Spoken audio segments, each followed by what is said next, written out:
leer la Biblia. ¿Ves? Amén. Exactamente. Pues vamos a ver lo que es por encima de hermenéutica y exégesis. Dos palabras que dan, esto que está aquí, dan miedo, ¿verdad? Hermano, regularmente le tenemos miedo a la escritura. Yo lo sé, nos intimidan. Es un libro antiguo, es un libro, bueno, no es un libro, son una colección de libros.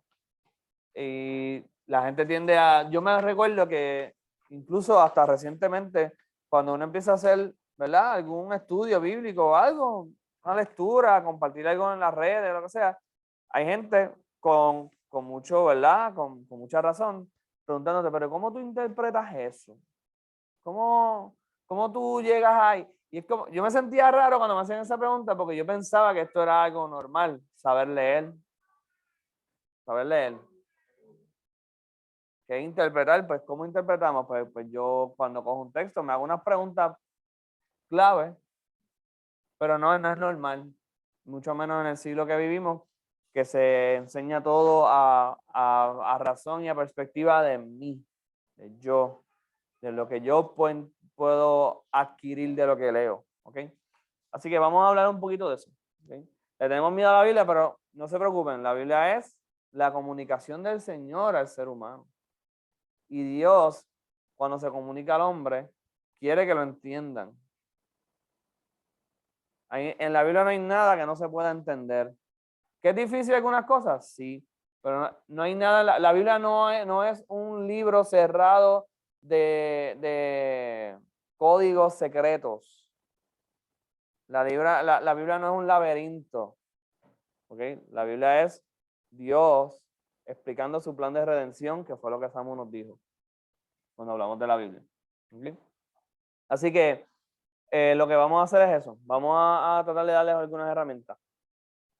La hermenéutica, una palabra que puede sonar fuerte o extraña o grande. Uy, Dios mío. Hermenéutica, los que les gustan las cosas así de los dioses griegos, viene del dios Hermes. ¿Cuál era el dios Hermes? ¿Tú te acuerdas? Sí, Hermes. Hermenéutica. Hermes es el mensajero del Olimpo. ¿Ok? Es la mano derecha en algunos casos, ¿verdad? De Zeus y toda esta gente. Entonces, al ser el mensajero, pues lo que nosotros, al hacer hermenéutica, estamos buscando cuál es el mensaje, ¿verdad? Es básicamente como que un resumen. La hermenéutica es cómo, el how to, cómo debemos hacer interpretación de cualquier texto. Mira, de un mensaje de texto, de una carta que te envía el gobierno, de lo que tú quieras, ¿ok? Es el cómo, el how to. La hermenéutica es una caja de herramientas para leer correctamente, ¿ok? Yo no les voy a hablar de algo, una cosa que tienes que ir a la universidad para entenderlo, no. De hecho, al revés. Si tú vas a la universidad y no entiendes esto, tú vas a pasar a la universidad en un viaje, como la vida completa. Como si alguien te envía un mensaje de texto y tú no te haces estas preguntas, tú no estás leyendo. Tú estás viéndolo como si tú fueras un medium, así como si fueran unos dioses que dicen cosas así que tú no entiendes y tú las dices a lo loco.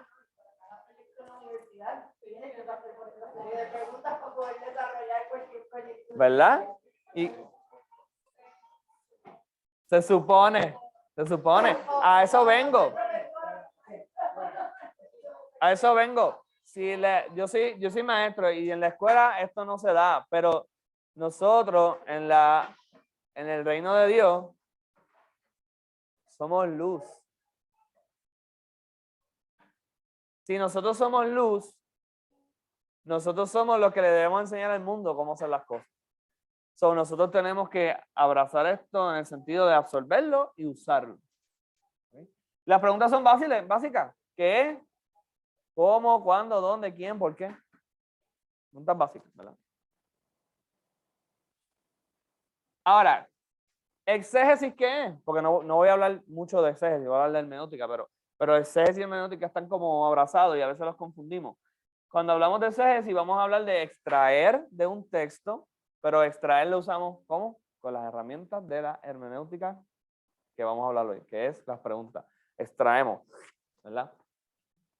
Después podemos interpretar eso que estamos extrayendo y después lo vamos a explicar o a exponer. ¿Ok?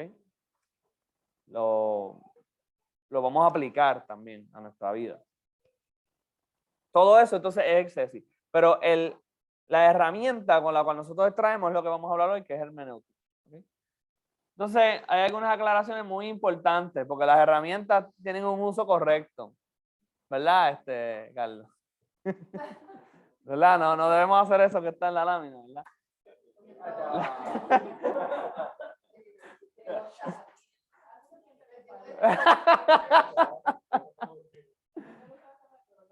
Muy bien. La Biblia es un libro que mucha gente lo ha leído y lo interpretaron como le da la gana a su manera. Por ende, hay muchas interpretaciones incorrectas. Ahora, escuchen aquí. Solo puede haber una interpretación correcta. Una nada más. No hay tres, no hay dos, hay una. De cada pasaje, de cada texto, de cada libro, de la Biblia entera, hay una sola interpretación correcta. Pero escucha, interpretación y aplicación son dos cosas diferentes. Y ahí es donde nos confundimos. Puede haber varias aplicaciones a una misma interpretación. Ya. Ok. Está bien. Lo que pasa es que cuando aplicamos es cuando, como la enseñé ahorita, nosotros aplicamos cuando ya extraemos. Pero la gente quiere aplicar sin extraer. Y eso es lo que hacemos todo el tiempo. ¿Por qué? Pues ya mismo vamos a hablar de eso, porque si no me voy al desahogo. Ok, para no caer en las interpretaciones incorrectas de otros o de nosotros mismos, debemos hacer ¿verdad? Lo posible por leer en contexto, con humildad, bajo el dominio del Espíritu Santo, que es el que nos guía a toda verdad. Así que nosotros tenemos que ser humildes a la hora de leer. Cualquier cosa. Mira, vamos a leer a Carlos Marx, hay que leerlo humildemente, hay que extraer lo que dice ahí, no imponer lo que tú crees que dice ahí, que es lo que hacemos con la Biblia todo el tiempo. ¿Ok? Ok, entonces, nosotros, cuando ocurre un accidente, por ejemplo, nos hacemos unas preguntas, ¿verdad? De investigación normales, ¿verdad? Son las mismas preguntas que nos hacemos, por ejemplo, cuando leemos un mensaje de texto. Pues esas son las mismas preguntas que nosotros nos vamos a hacer a la hora de leer la Biblia. Cuando ocurre un accidente, tú dices, ¿qué pasó? ¿Por qué pasó? ¿Dónde fue? Todo eso. ¿Quiénes son los involucrados? ¿Por qué habrá sucedido esto? Todo eso va incluido en la hermenéutica. ¿Ok? Vamos a empezar con el qué. La primera pregunta que puse aquí. ¿Qué? Que nos vamos a preguntar siempre qué, ¿ok? ¿Qué tipo de literatura estoy leyendo? ¿O qué libro estoy leyendo? Estoy leyendo un evangelio, estoy leyendo los salmos, estoy leyendo un profeta, una epístola, que es una carta. ¿Qué tipo de literatura, verdad? ¿Qué figura literaria estoy leyendo? ¿Se acuerdan que hablamos de la figura literaria la semana pasada? ¿Verdad? Estoy leyendo una alegoría, estoy leyendo simplemente una historia que es narrativa. ¿Qué estoy leyendo? ¿Una parábola? Una mezcla de esas cosas. ¿Por qué? ¿Verdad? Un poema. Así que nos hacemos esa pregunta siempre. ¿Qué sucedió antes de lo que estás leyendo? Ya empezaste a leer y dices, ok, estoy leyendo esto, pero ¿qué pasó antes? ¿Verdad? Porque, ¿qué pasa? Que hoy en día nosotros leemos la Biblia por capítulos, por versículos, bien devocional, para mi refrescar espiritual. Hay que tener cuidado con eso, hermano. No tengo problema con los devocionales, pero un devocional a una persona inmadura puede ser mortal. Porque te meten un texto, pero no sabes por qué pasó antes, qué pasó después. Tienes que hacerte esa pregunta, ¿qué pasó antes de lo que yo estoy leyendo? ¿Sí? ¿Y qué está sucediendo? Obviamente, ¿verdad? ¿Qué es lo que estoy leyendo? ¿Qué acciones están pasando aquí? ¿Verdad? ¿Qué es lo normal? ¿Qué es lo que uno normalmente hace cuando lee? ¿Qué es lo que estoy leyendo? ¿Qué está ocurriendo en el momento? También en qué yo incluiría que esté observando qué cosas hay en la lectura. Cosas. Si hay qué animales hay, qué minerales hay, qué objetos hay en la lectura que estoy haciendo. ¿Sí? El qué. Todas las preguntas que tú te puedes hacer con qué, inclúyelas. Y yo quiero que ahorita vamos a hacer un ejercicio. Realmente estoy tratando de avanzar porque lo vamos a aplicar juntos. nos hacemos también la pregunta de cómo. ¿Cómo sucedió lo que estás leyendo? Un orden de suceso. ¿Okay? ¿Qué vino primero? ¿Qué vino después? Por ejemplo, un capítulo completo, pues hay una serie de sucesos. Hay veces que nos damos cuenta que se está repitiendo un suceso que pasó anteriormente, pues trata de ordenarlo. Eso pasa con Génesis. Génesis 1, Génesis 2, se repite Génesis 2, lo que se dijo ya en Génesis 1. Entonces hay gente que tienden a separarlo y decir, viste, estos son dos creaciones diferentes. Hay gente que dice eso, porque no está pendiente a lo que está leyendo. ¿Okay? Entró a Génesis 2 y lo separa del 1. ¿Por qué? ¿Por qué hace eso? Observa la forma en que están dados los eventos que lees. Por ejemplo, esto es también parte del cómo. ¿Cómo se está dando eso que estás leyendo? ¿Se está dando con violencia, con malicia, o con gozo, o con alegría, festejo, tristeza? ¿Se está dando porque lo estás haciendo obligado? Hay un contrato envuelto, ese cómo, ¿verdad? Bajo un juramento, con incredulidad, con desconfianza, con fe. Eso es bien importante en la Biblia. El cómo se están haciendo las cosas, el cómo se están dando los eventos. Así que todo lo que tenga que ver con cómo, por favor, lo hacemos. ¿Cuándo? Me gusta, quedó lindo. ¿Cuándo? Que me un reguero. Ok, el cuándo es bien importante que sean bien, bien cuidadosos y que sean bien exigentes. ¿Cuándo se escribe lo que estás leyendo? Primero vas al libro, ¿verdad? ¿De cuándo es este libro? Por ejemplo, si es del Pentateuco, los primeros 5 son más viejos que los profetas. ¿Vale? Tú te tienes que hacer esa pregunta. ¿Cuándo se escribió? Si conoces más información fuera de la Biblia, eso también es bueno, pero trata de quedarte en la Biblia. ¿En qué momento de la Biblia pasó lo que estás leyendo? O sea, ¿qué libro? Busca referencias temporales también cuando estás leyendo. Esto es bien importante. Por ejemplo, como la hora del día. Menciona que a tantas horas del sol está, o que se ocultó el sol o lo que sea. Esas referencias de tiempo, hágasela, búsquela, obsérvela. Si es de día, si es de noche, el mes que menciona el autor, referencia con otros eventos o personajes bíblicos. Eso es bien importante. Mientras reinaba el rey tal, pasó tal cosa en el otro reino. Eso pasa mucho en Reyes y en Crónicas. Porque en Crónicas y Reyes realmente son 2 reinos. Entonces uno es referencia del otro. O también, por ejemplo, dice, mientras el rey tal en Egipto reinaba, pasaba tal cosa en tal. Esas son referencias temporales, esas son referencias de tiempo. También. Daniel también dice, mientras profetizaba, Daniel mismo que es profeta, dice que había otro profeta, Jeremías. Entonces tú, ¿ves?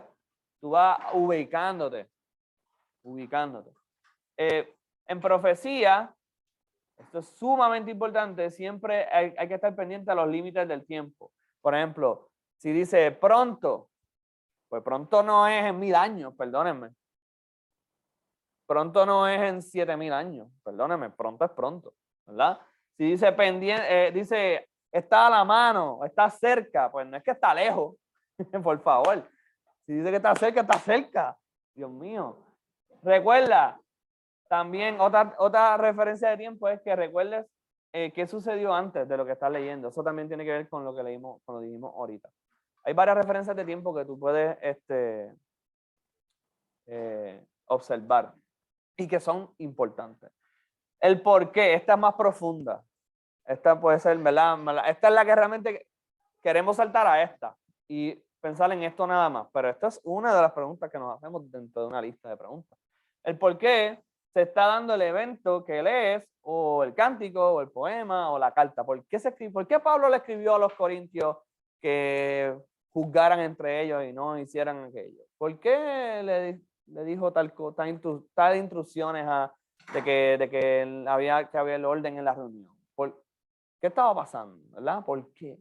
¿O por qué David escribió el salmo tal arrepintiéndose de su pecado? ¿Por qué? ¿Ves? ¿O por qué Moisés está escribiendo Génesis? Algo más grande todavía, ¿verdad? Pero siempre el por qué tiene que estar en nuestra cabeza. ¿Ok? Piensa en las razones por las que se escribe una epístola, un salmo, un proverbio. O sea, ¿qué se está buscando expresar o qué está buscando expresar el autor, mejor dicho? O resolver. Ahora, en el caso de nosotros, y nosotros cuando estudiamos la Biblia, y sobre todo aquí, en esta congregación, Siempre, ustedes siempre deben preguntarse el propósito de lo que él es en términos del pacto. Y eso lo explico rápido. Todo en la Biblia es en términos del pacto, todo. Todo es en términos del pacto, ¿por qué? Porque todo es en términos de cómo Dios se relaciona con el hombre. Así que todo lo que sucede en la Biblia está relacionado a si estás viviendo acorde al pacto, que es la voluntad de Dios, o estás viviendo a espaldas del pacto, que es la voluntad de Dios. Todo lo que tú vas a ver en la Biblia tiene que ver con eso. Así que el por qué es fácil, el por qué tiene que ver con pacto. ¿Por qué Israel fue derrotado por los babilonios? Porque quebraron el pacto y Dios vino y le envió profetas y les dijo 20 veces que tienen que hacer esto y no lo hacían, ¿verdad? Así que el por qué, las razones. Están las razones, ¿verdad? Inmediatas, que estamos leyendo en el momento, pero también está el por qué grande, ¿verdad? Que es por qué sufre la humanidad, por qué el diluvio y se murieron todos los seres humanos menos 6, ¿verdad? O sea que hay unos por qué grandes, unos por qué pequeños, todos son muy importante. Exactamente. Sí, porque la Biblia es una metanarrativa. Y el dónde está me encanta a mí. El maestro de estudios sociales le encanta esto. ¿Ok? ¿En qué pueblo se está dando eso? ¿En qué país se está dando eso? ¿En qué imperio? ¿En qué ciudad? ¿En qué, verdad? Si es una zona rural o es una ciudad. Eso es bien importante para la ley. Hay unas leyes. Hermano, hay unas leyes que no aplicaban igual en la ciudad que en el campo. Hay préstamos que solamente se le dan, préstamos de casa que se llaman rural, para la verdad. ¿Verdad? Por el development. En el caso de la Biblia, por ejemplo, siempre me acuerdo de una ley. Hay una ley que es bien extraña cuando tú la lees por primera vez, tú dices que es raro. Dice que si hay una mujer la violan en la ciudad, tú la leíste, ¿verdad? Dice que si la violan en la ciudad y no pidió ayuda, pues no es la misma culpa, no es la misma pena, así hubiese sido en el campo. Exactamente. Exactamente. En la ciudad, estamos hablando de las ciudades antiguas, por favor, nos ubicamos en tiempo y espacio. Las ciudades antiguas, las casitas están una pegada a la otra. No es como las ciudades de hoy en día, que tú puedes estar en un apartamento a 150 pies del piso. Y con trenes y aviones y esto y esto. No, estamos hablando, una ciudad antigua era una pared de barro, te dividía.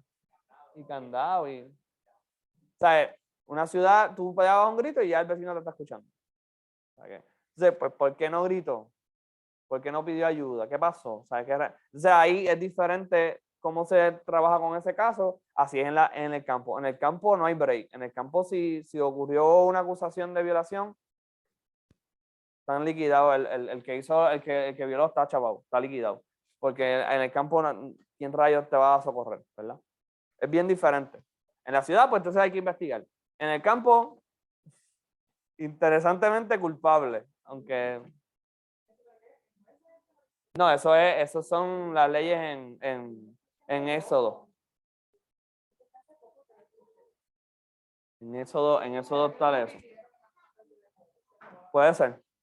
Porque en Jueces ocurre eso al final de Jueces. Horrible. Ok. By the way, eso es bien importante. Entonces, ¿quién o para quién se está escribiendo lo que se escribe, verdad? ¿Quién escribió lo que estás leyendo? ¿Quién escribió eso? ¿A quiénes? ¿A quiénes les está dirigiendo ese libro, esa carta? Eso, mira, sin esa segunda pregunta, que es la que mucha gente no se quiere hacer, estás perdido en el espacio. Estás leyendo un crucigrama. Eso pasa mucho con Apocalipsis. Cuando la gente lee Apocalipsis, nadie quiere hacerse. ¿A quién le dirige Juan esta carta? Todo el mundo está pensando en yo. No. Se está dirigiendo a alguien. ¿Ok? Todo el mundo está pensando en yo. Ay, mira, yo estoy viendo a la bestia aquí. ¿Quién es el personaje principal en el texto? Eso es bien importante. Si está hablando Jesús o está hablando el autor. O en la historia cuando un evangelista narra la conversación con Jesús y Nicodemo, pues es importante saber seguirle la línea, ¿verdad? ¿Quién es Nicodemo y quién es Jesús? O cuando está la entrevista con Pilato, ¿verdad? Tú no puedes leer así y antes Jesús dijo eso y estás confundiéndolo con lo que dijo Pilato. Tienes que estar pendiente, ¿verdad? Menciona a las personas involucradas. Eso es bien importante. Hay pasajes que tienen mucha gente envuelta. Pues si se te hace muy difícil, pues mira, coge una libreta y empieza a escribir. Ah, mira, si estás interpretando esto y quieres realmente aprender lo que dice la Biblia, pues siéntate con un papel al lado y empieza a escribir fulano, mengano, sutano. Ok, mira, y empieza a identificar quiénes son esas personas. No olvides, en la narrativa bíblica el único bueno es Dios. Eso no se te puede olvidar. Eso está por encima de todo. El único bueno de la película de Dios es Dios. ¿Ok? El malo de la película, el resto de los personajes. David es el malo. Samuel es el malo. Tú eres el malo. Yo soy el malo. Moisés el malo. Todos somos malos. El único bueno en la narrativa de Dios es Dios. Y Dios es el que dice, pues fulano en este momento lo hizo bien y fulano en este momento metió las patas y se quedó fuera Moisés. Ay, este Dios es malo, pues va Moisés afuera. No. El malo eres tú, que no estás entendiendo la santidad de Dios. La bondad de Dios de no haberle destruido a Moisés desde el principio. De haber salvado a 6 personas desde el principio o de haber simplemente creado a los hombres sin necesidad. ¿Verdad?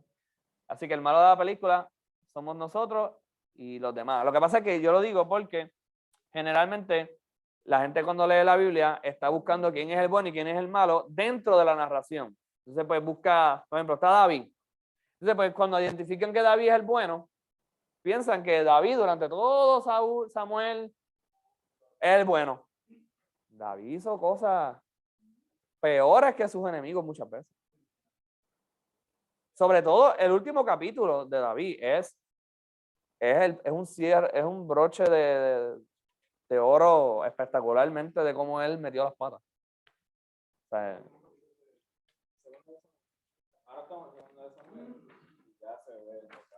O sea, la desconfianza de David hacia el Señor al final del libro de Samuel deja mucho que esperar. Porque eso es lo que la Biblia está enseñándote.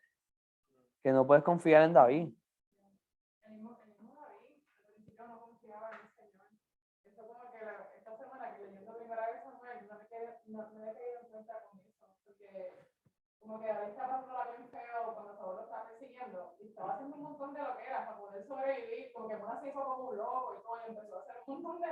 Y entonces Jonatán lo encuentra en el camino y le dice la palabra que Jonatán, ustedes me corrigen, ¿verdad? Pero eso fue lo que Jonatán lo animó a que confiara en el Señor. Y después de eso fue que David buscó el efod y entonces empezó a pedirle ayuda al Señor. Y yo decía como que, wow, antes de eso él estaba por ahí resolviendo, se va mintiendo, cuando cogió los panes y después mataron a todos los sacerdotes de todas las familias y entonces después hizo loco y son cosas que Dios permitió también para traer justicia. Pero él estaba confiando en él, en sus kings y en sus revoluciones y en ningún momento dice como que, pues él se paró aquí y invocó al Señor en ningún momento, hasta que Jonatán como que le dijo, bueno, brother, confía en Dios, ¿sabes? Sigue confiando en el Señor, busca de él. Y después ahí, por primera vez lo vio orando. Esa es una tremenda observación, fíjate, nunca la había hecho. Ya que llegue allí. Algo se me olvidó decirles en dónde. En dónde hay otra cosa bien importante. También hay detalles topográficos y geográficos que te van a dar clave para comprender. Hay una escena que a mí me encanta que te ayuda a esto. Hay una escena en que el Señor Jesús predica, pero él dice que se monta en una barca para poder predicar. ¿Verdad? ¿Ustedes se acuerdan de esa escena? El Señor se trepa en una barca, se aleja un poco para poder predicar. ¿Y qué le pasa a este? Mascarito, coronavirus, distanciamiento social. No, ese es el Señor y el Señor está haciendo un propósito. ¿Qué está pasando ahí? ¿Quieren saber o lo dejo ahí? Lo voy a dejar ahí. ¿No se acuerdan? Él se aleja porque la multitud estaba abacorándolo. Y él realmente le estaba predicando. O sea, lo que ellos querían era una cosa, pero él se alejó para poderles hablar. Entonces, cuando por ejemplo leemos la topografía, cuando yo le mencioné la otra vez de los pastores en las áreas rocosas de Belén, si te dice Belén y te dice pastores, pues tú saber la topografía del área te ayuda mucho a entender lo de las parábolas del Señor cuando Él dice que Él es el pastor y que Él es la puerta, que yo les hablé la otra vez. También observa los lugares como referencia de las personas, por ejemplo, cuando en la Biblia habla de Simón de Cirene, Pablo de Tarso. Esos son lugares, no son apellidos. Claro. Yo pienso que es lo mismo con los apellidos, muchos de los apellidos latinos.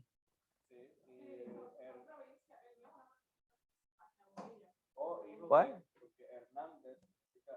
hijo de. O los del valle, eran los que vivían en el valle.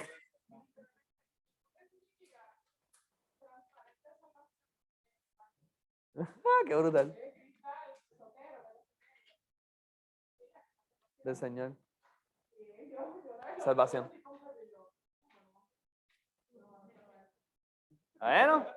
Bueno, no te voy a decir mucho. Ok, eso es bien importante y algo que no noté aquí es que los puntos cardinales son sumamente importantes. Debí haberlo puesto ahí y no lo pude poner ahí. Cuando te dice, los fulanos vinieron del oriente, eso no es simplemente, tú sabes, GPS. Eso te está tratando de que tú recuerdes algo. Cuando te dice que, por ejemplo, eso estaba escuchando un libro hoy, se lo pueden mirar, todos tienen que leer ese libro. Hay el Edén, la puerta está al este, ¿verdad? Si no me equivoco, al este, ¿verdad? ¿Al este era? Perdón, ¿al oriente era? Sí. La entrada al huerto. La entrada al huerto. Tiene una orientación específica. Eso debemos conocerlo. Pues entonces, se entiende que es una área específica por la cual tú puedes acceder ahí. Entonces, cuando se hace el tabernáculo, se dice la entrada y la salida es por el este. Te está recordando algo. Las orientaciones cardinales en la escritura son sumamente importantes. De hecho, ¿de dónde ustedes creen que viene la palabra orientación? De oriente. De oriente. Está orientado. Todo se veía hacia el oriente. ¿Ok? De ahí viene la palabra orientación. Está orientado. Viene de ahí. ¿Okay? Ya, el rant. Ahora viene el rant. La Biblia no fue dirigida a ti. Cuando Samuel escribió, qué sé yo, David escribió el Salmo X, no dijo, ay, yo se lo voy a escribir a Iván en el 2021. No. Sí fue escrita para ti, pero no eres tú el centro del propósito de la escritura, es Dios. ¿Okay? En inglés se entiende más fácil que en español. En inglés dice como que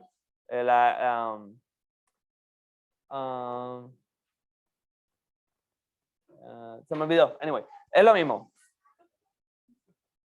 Cuando la escribieron, no estaban escribiéndosela a ti directamente, pero sí tiene que ver con nosotros, ¿verdad? Por eso es importante contextualizar. Primaria, no eres tú. ¿Okay? Nosotros somos los recipientes de esa bendición, que son las escrituras.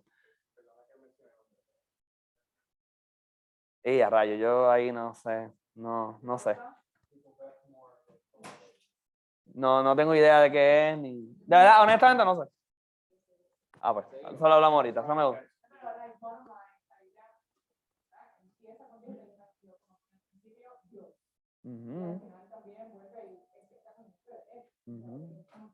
Pero esa parte, estuvimos en la discutiendo una noche entera, además esa primera frase en el principio, Dios. ¿sabes? Él no dijo como que en el principio la tierra, en el principio pues el hombre, es como que en el principio Dios. Exactamente. Uno de los problemas más grandes de interpretación que ha existido desde siempre es nuestro egocentrismo. Pensamos que esto es para mí, para mí, para mí, para mí, para mí, para mí, para mí. Cuando yo digo esto es para mí, esto es para mí. Ten cuidado. Nuestro etnocentrismo también, etnocéntrico. Pensamos que... Ah, está bien, 10 minutos me dan. Producción, ok. Gracias, producción. Bien, buen trabajo, para eso les pago. Entonces, nuestro etnocentrismo se habla de etnia, o sea, estamos, por ejemplo, cuando leemos la Biblia queremos que todo sea bien boricua, tú sabes, como que queremos boricualizarlo. Ya me lo inventé ahí. Queremos, o por ejemplo, en serio, hay culturas que piensan que si no es mi cultura, no es bíblico. Eso pasa mucho con los... Bueno, eso pasaba y está pasando todavía mucho con misiones. Hay gente que va a hacer misiones pensando que lo que tengo que es occidentalizar a los indios, qué sé yo, ¿verdad? ¿No? Y hay aspectos de tu cultura que son importantes para Dios. Hay aspectos que vienen literalmente de un pecado pagano y hay que de raíz, pero no se crean que Occidente estaba libre de pecado. O sea, ¿verdad? Ese etnocentrismo, como que todo tiene que aplicar a mí y a mi entorno nada más. No, eso no es bíblico.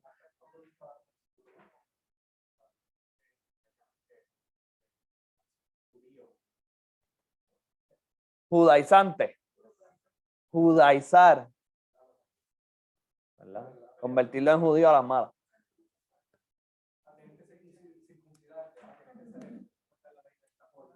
Sí. Y el Señor, ¿verdad? Tiene unos propósitos más grandes que eso y eso lo vamos a hablar porque eso es bien delicado, pero es bien importante también. Nuestra falta de capacidad para ponernos en el lugar de los lectores. Nosotros somos lectores. Cuando cogemos la Biblia, no somos el juez de la Biblia. Ese es el problema. De hecho, es bien hipócrita. Porque cuando leemos un artículo de las noticias, nos sentamos como buenos receptores a recibir. Digo yo no, pero hay mucha gente que todo lo que lee dice, aquí dice esto, fulano, ahí lo dice, ¿verdad? Y citan artículos como si fueran la palabra de Dios. Pero entonces cuando va a leer la Biblia dice, yo no sé por qué la Biblia dice eso. Entonces como que, eso es sospechoso. La Biblia es sospechosa. La Biblia es sospechosa, pero tu libro de biología de la universidad no es sospechoso.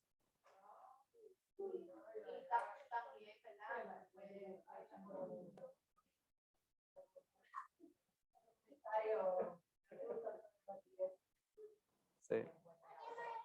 También fue creado por hombres. Ok, si tú te quieres ir por esa ruta, pues no podemos leer nada. ¿Ya? ¿Qué tú crees? Es ridículo, ¿verdad? Nosotros no somos los jueces, nosotros somos quienes estamos, tampoco podemos consumir esto intermitentemente, es un peligro, como que leer la Biblia de capítulo a capítulo nada más, que no es malo, lo estamos haciendo, pero cuando yo leo la Biblia, pues yo voy a leer Romanos 13, y leo Romanos, y aquí dice esto, Romanos 13 tiene es una epístola, tiene una secuencia, tiene una teología completa, y tú quieres consumirla de poco a poco, el problema es que entras ahí de esa forma. Es como nadie lee un mensaje de texto a mitad, nadie. Si yo te envío un mensaje de texto largo, tú no lees el centro del mensaje, ¿verdad que no? No se supone. Sobre todo si es importante. Porque si te estoy hablando de babosería, a lo mejor le das ignore, pero si yo te envío algo importante, tú no le scrolleas hasta la mitad y empiezas a leer de la mitad. Se supone que no, porque no estás leyendo bien. Estos problemas los reflejamos a la hora de leer. Es muy normal querer aplicar de inmediato lo que estamos leyendo. Por eso es que hay tantas malas interpretaciones, porque somos antropocentristas, estamos centrados en el ser humano. Y no, cuando leemos la Biblia, Dios es el centro. Como decía Cristal ahorita, al principio y al final. A la hora de leer, nos ponemos muy subjetivistas, olvidando que la Biblia está explicando algo, está revelando el reino de Dios. O sea, cómo Dios ve y trabaja con la creación, la caída y la redención de todas las cosas. La Biblia está trabajando ese mensaje que Samuel nos traía la otra vez. Samuel nos explicaba, todo lo que tú vas a leer en la Biblia culmina con redimirlo todo para volver al Edén. Ese es el punto. Por eso es que tenemos un nuevo Adán. Se llama Cristo. Y primero hay que usar las herramientas de hermenéutica para extraer el consejo completo de la escritura. Luego, al final, se aplica la enseñanza. O lo que aplique, ¿verdad? Esto debe ser en humillación ante Cristo, si no es probable que estés entonces guiado por el pecado tuyo y no por el Espíritu Santo. Que es lo que normalmente hacemos, hermano. Normalmente lo que hacemos es eso. Leemos, decimos, ay, ¿qué hay aquí para mí? ¿Verdad? Entonces, como no la encuentras, tienes que empezar a hacer gimnasia para encontrarlo. Entonces, no, hermano, podemos hacer aplicaciones bien bonitas si extraemos primero. Por ejemplo, un ejemplo bien fácil. David y Goliat. David este nene, joven, qué sé yo, y cuando escuchó a Goliat blasfemando, pues dijo, yo voy a enfrentarlo porque Dios está conmigo, ¿verdad? Ok. Va con 4 piedras, con una nada más, mata al gigante.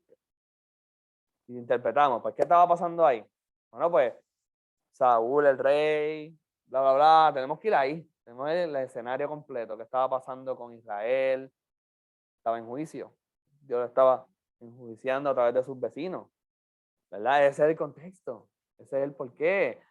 ¿Ves? Buscas todas las claves que tengas y después dices, pues nada, pues entonces el Señor usó a David como un juez para liberar otra vez a su pueblo por un tiempo más para que miraran a Dios de nuevo. O sea, sigue esa línea. Pero ¿qué es lo que hacemos cuando leemos a David y Goliat? Queremos ver que yo soy David y qué sé yo, mi problema es Goliat. Eso no está mal. Eso no está mal. Pero eso es una aplicación.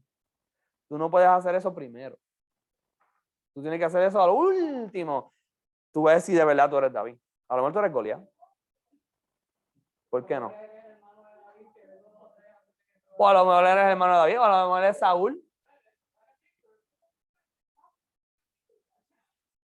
O a lo mejor eres Saúl, que le tienen miedo. De hecho, tú puedes, cuando tú lo interpretas correctamente, ¿verdad? Y lo extraes primero, y después entonces puedes hacer muchas aplicaciones. Yo estaba pensando en ese texto en estos días, estaba diciendo, mira, ¿sabes qué? Nosotros ahora mismo, la iglesia, está enfrentando unos gigantes, pero después que tú matas a ese gigante que lo que te está boconiendo, como quiera detrás de ellos, ¿qué tuvo que hacer el ejército? Tuvo que seguir luchando, no fue que se murió Goliat y se esfumaron los ejércitos fueron corriendo y tuvo que venir Israel y continuar la batalla. Pues sabrá Dios cuántos Goliat habían después, ¿verdad? Que lo hubo, porque David, eso fue lo más que hizo, pelear, por eso no pudo construir el templo. Nada, vamos a aplicarlo. Vamos al mambo, vamos a hacerlo juntos, voy a dividir los grupos, ¿ok? Si se acaba la transmisión, disculpen que pues, ya nos queda poco tiempo. Pero acá ya vamos a aplicarlo. Todo el mundo va a buscar su Biblia. Vamos todo el mundo a leer Esdras capítulo 4. Entonces, yo voy a dividirlos en grupos. Pero voy a dividir en grupos para contestar las preguntas, pero para el mismo pasaje. ¿Ok? Así que déjame ver.